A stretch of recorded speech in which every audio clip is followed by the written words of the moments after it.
30 times.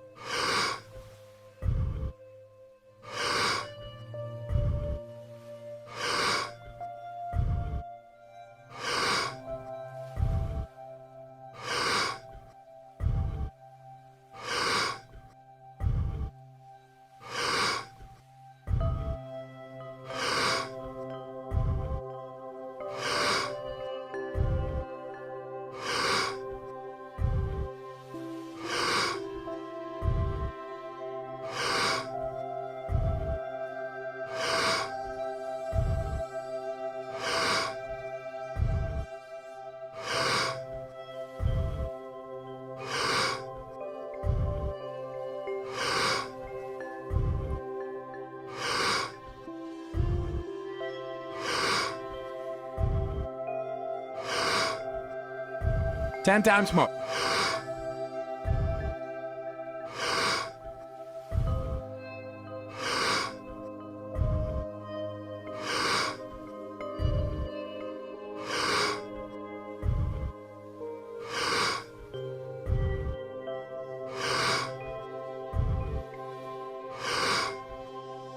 Two times more. Letting go and stop. Well, here's the deal with trauma, and it's kind of an interesting thing because when you're traumatized, some threat or some danger or some condition in your outer world, through your senses, is changing how you feel in your inner world.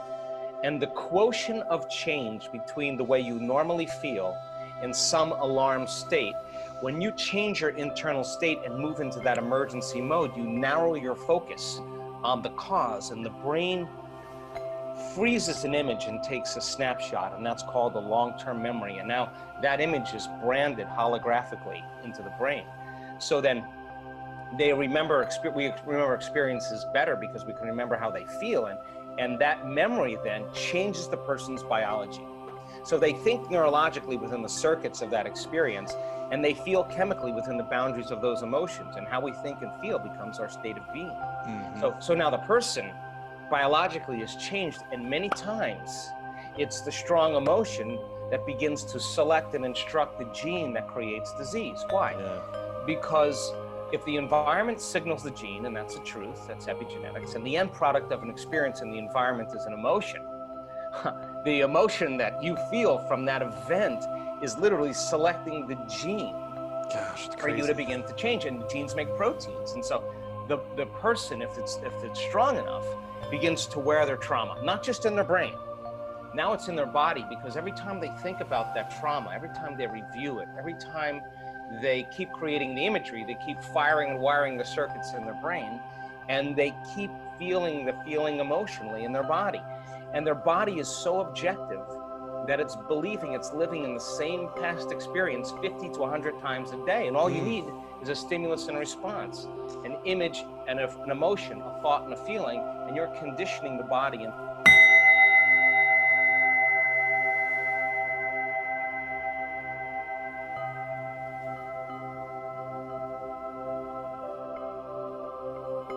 "30 times.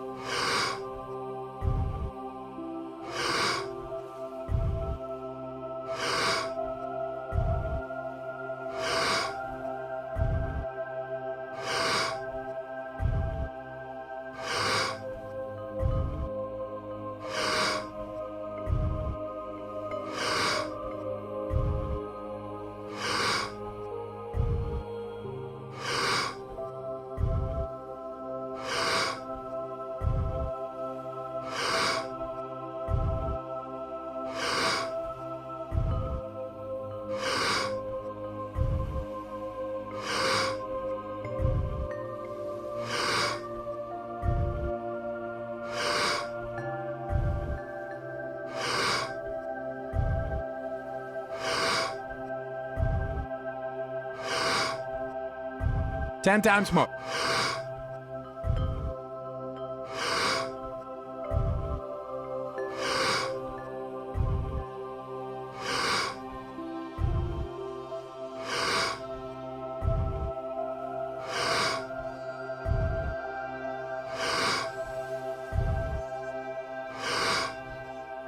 Two times more. letting go, and stop. So then you asked is it possible then that people can heal that quickly in 1 week? Yeah, because what if they create an inner event that carries an amplitude of gratitude or joy or freedom? Breakthrough from the chains of the past.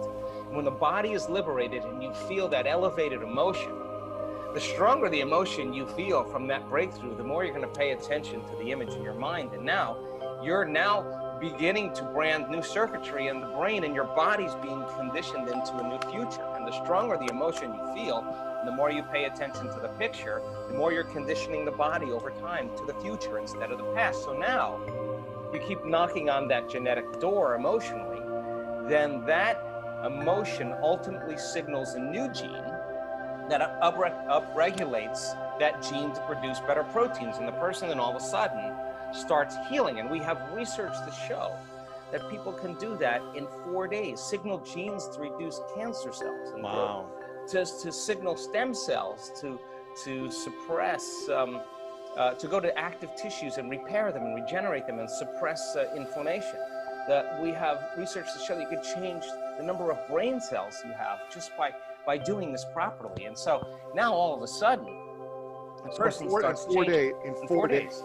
Yeah. You can start to reverse some of the damage you've done in your body, depending on the degree of damage, it sounds like, but in 4 days by simply replacing the imagery, the visualization, the acknowledgement to a different emotion, an emotion of joy, gratitude, peace, perspective, acceptance. I'm assuming these things. A vision of your future. A vision of what you want that's positive, future. as opposed to a vision that is tied to a negative event of the past over and over every single moment of the day. Your body will start to heal, your immune system will start to heal.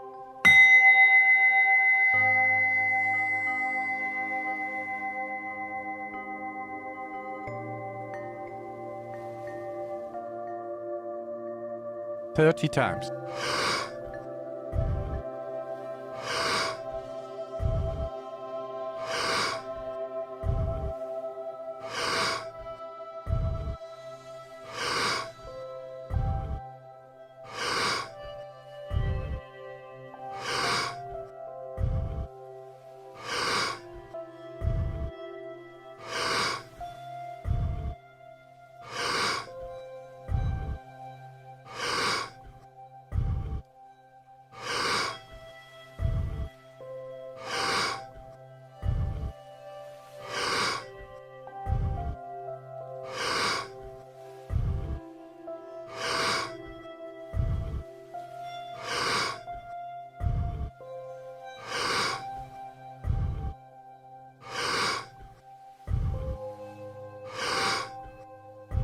"10 times more.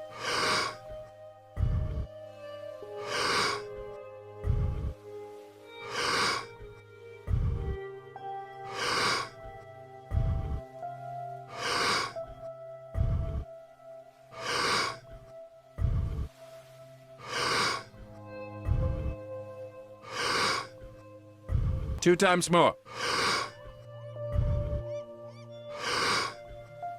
Letting go, and stop. Well, you come with a lot of genes, and they're just a library of potentials. They're just a storehouse of information, of possibilities. So then you got to get the right signal, the right lock into the key that begins to select and instruct genes that cause genes to make different proteins. And you can regulate so many different genes. The same genes, you can regulate them differently. So when they upregulate, they start producing really healthy and robust proteins. And that's enzymes, that's tissue, that's structure, that's function, that's hormones. It's immunoglobulins. When they downregulate because of some alarm, when there's not a lot of energy for long-term building projects, well, then you keep doing that, then the body starts producing cheaper proteins. It's a different signal. It's not a time for growth. And so now to answer your other question, then it makes sense then that if you have been if you had experience of trauma, say, for example, and it's created the feeling of fear, and your fear is that it could happen again.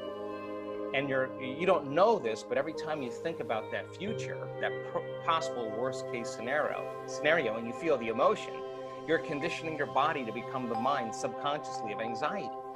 So now, all you need now is some cue in your outer environment that says it's unsafe, that there's damage there, that you're a victim, something's bigger than you that could have an effect on you. Well, now that feeling of fear is going to cause you to think thoughts equal to it. So the person then no longer needs the environment to feel that fear. They just have to have a thought about that condition now. And now they're literally knocking their brain and body out of balance by thought alone, and the body's constantly living in emergency mode, and it takes a lot of energy to the past. Well, you're conditioning the brain and body, in